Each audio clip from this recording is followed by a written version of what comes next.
आप ये सब देख सकते हैं कि जो हमने टेक्नोलॉजी का एक्सप्लॉयटेशन करके कमांड बंकर और सर्विलेंस सेंटर बनाया है। वीडियो आपके सामने चल रही है कि जो उनकी पोस्टें हमने बर्बाद करी हैं उसकी कोई काउंटिंग करना मुश्किल है हमारे लिए।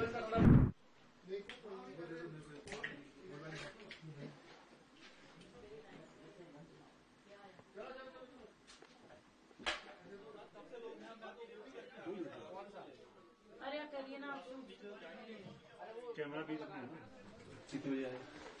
यार वो तो आपको 11:30 के करीब आए। सर प्लीज बाकियों को भी कर सरजीवन कुमार के साथ गुरसिमरन सिंह हैं भारतीय सेना के सर्विलांस रूम में। और तस्वीरों में आप देखिए कि यहाँ पर जो पाकिस्तान के बंकर हो, आतंकियों के लॉन्च पैड हो, देखिए कैसे, और जो लॉन्चिंग पैड आतंकियों के उन्हें तबाह कर रहे हैं। तस्वीरों में आप देखा तस्वीरों में कि आपने बेहद ज्यादा जो है वो तबाही पीओके में की, लॉन्चिंग पैड को तबाह किया। कितना मुंहतोड़ जवाब आपने दिया? देखिए, ये जो एरा है टेक्नोलॉजी का एरा है। आप ये सब देख सकते हैं कि एक्सप्लॉयटेशन करके कमांड बंकर और सर्विलेंस सेंटर बनाया है।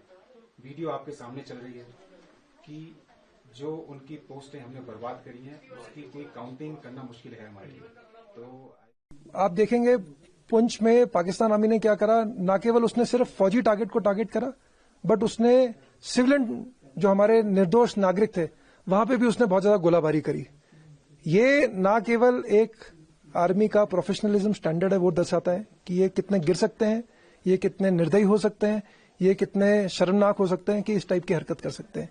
हालांकि इसके जवाब में इंडियन आर्मी ने, यानी कि हमने जब अपना फायर खोला, सारे के सारे पाकिस्तानी मिलिट्री टारगेट थे, वो हम आपको वीडियो में भी दिखा चुके हैं कि जितने भी मिलिट्री टारगेट थे वो एंगेज करे गए एंड उस कठोरता से एंगेज करे गए जो पाकिस्तान डिजर्व करता था। ऑफिसर, इस दौरान में जो ऑपरेशन सिंदूर चल रहा था, इसमें जो शेलिंग हुई 6 से लेकर 10 तारीख तक, उसमें रिलीजियस इंस्टीट्यूशंस जो थे पुंछ के अंदर, गुरुद्वारास, मंदिर, मदरसास, उनको टारगेट किया गया। इवन मदरसा का एक टीचर जो है मदरसा के अंदर जाँ बाग शहीद हो गया। और इनोसेंट सिविलियन जो है वो 13 सिविलियन जो है वो शहीद हो गए। उन लोगों को इसने शहीद किया। और ये फर्स्ट टाइम इसने ऐसा किया कि पुंछ के अंदर रिलीजियस इंस्टीट्यूशंस और इनोसेंट किलिंग जो है आर्टी शेलिंग के साथ की। तो इसको आप किस नजर से देख रहे हैं कि पाकिस्तान की कैसी ये बुकलाट है? देखिए, पाकिस्तान आर्मी का इंडियन आर्मी के साथ कोई मुकाबला तो है नहीं, और वो ये बात अच्छी तरह से जानता है। अब क्योंकि मुकाबला है नहीं तो अब खिसियानी बिल्ली खम्मा नोचे, वो वाली बात है। तो आप जब फौज का कुछ बिगाड़ नहीं सकते तो निर्देश नागरिकों पर डालना शुरू करो, ताकि नागरिक हमारे हताश हो और फिर आर्मी के ऊपर प्रेशर बने और फिर प्रेशर रिलीव हो। तो उनको मालूम था कि आर्मी उनकी आर्मी का हमारे आर्मी के साथ कोई मुकाबला नहीं है। इसलिए मेरे को लगता है कि जो हमने उस टाइम पे देखा कि सिर्फ 20 मिनट के अंदर ये रिस्पांस आया और डायरेक्ट सिविलियन के ऊपर टारगेट करना इन लोगों ने शुरू करा। फौज की फॉरवर्ड पोस्ट, सिविलियन, और सिविलियन में जैसा कि आपने बिल्कुल सही बताया कि 13 लोग हुए। हमारा जो रिलीजियस, मैंने आपको बताया, मैंने आपको गुरुद्वारा दिखाया था यहाँ से, जहाँ गुरुद्वारे के बगल में आकर के गिरे हैं। तो ये दर्शाता है कि उसने पहले ही अपने मन में तय कर लिया था कि उसको एक ऐसा एक्ट करना था, यानी कि उसको एक ऐसी कार्रवाई करनी थी जो कि बिल्कुल ही गिरी हुई एक्टिविटी थी, जो कि बिल्कुल ही उसका गिरा हुआ स्तर दर्शाता है पाकिस्तान आर्मी का, कि वो किस हद तक गिर सकता है कि वो हमसे टक्कर ले नहीं पा रहा और जवाब में वो ये वाला हमला करके दे रहा है।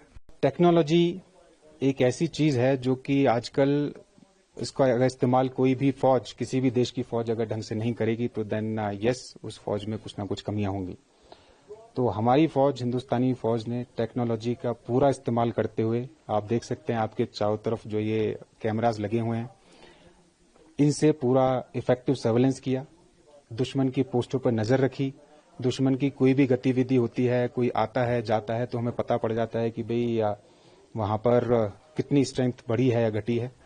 तो उस चीज को देखते हुए जब 6 की रात को सीज फायर वायलेशन हुआ, तो इस कमांड बंकर से की मदद से और इस सर्वेलेंस सेंटर की मदद से, जिसमें हाई टेक टेक्नोलॉजी के कैमरे लगे हुए हैं, हमने पूरा एक्यूरेटली ये पता था कि हमें कहाँ फायर डालना है, कैसे फायर डालना है, और उसी का नतीजा है कि हम दुश्मन की काफी पोस्ट को नुकसान पहुंचा पाए और दुश्मन की हैवी कैजुअलिटी कर पाए। पाकिस्तान के बंकर हो, आतंकियों के लॉन्च पैड हो, देखिए कैसे हमारे जवान उन पाकिस्तान के तमाम एरिया को डिस्ट्रॉय कर रहे हैं, एनिमी की पोस्ट को तबाह कर रहे हैं और जो लॉन्चिंग पैड आतंकियों को तबाह कर रहे हैं। तस्वीरों में आप हम देखा तस्वीरों में कि आपने बेहद ज्यादा जो है वो तबाही पीओके में की, लॉन्चिंग पैड को तबाह किया। लगातार पाकिस्तान की ओर से कोशिश की गई रिहायशी इलाकों को टारगेट करने की, पोस्ट को टारगेट करने की, कितना मुंहतोड़ जवाब आपने दिया? देखिए, ये जो एरा है ये टेक्नोलॉजी का एरा है। आप ये सब देख सकते हैं कि जो हमने टेक्नोलॉजी का एक्सप्लॉयटेशन करके कमांड बंकर और सर्वेलेंस सेंटर बनाया है, वीडियो आपके सामने चल रही है कि जो उनकी पोस्टें हमने बर्बाद करी हैं उसकी कोई काउंटिंग करना मुश्किल है हमारे लिए। तो आई वुड से कि टेक्नोलॉजी का एक्सप्लॉयटेशन और मेरे जवानों का जज्बा और जोश, उसकी वजह से हम वो मुद्दा हासिल कर पाए और ऑप सिंदूर सक्सेसफुली एग्जीक्यूट कर पाए। And let me tell you one more thing, op Sindoor अभी खत्म नहीं हुआ है। हमारे लिए 24/7 पूरे साल, अगले साल, पिछले साल जो भी हमने हमारी ट्रेनिंग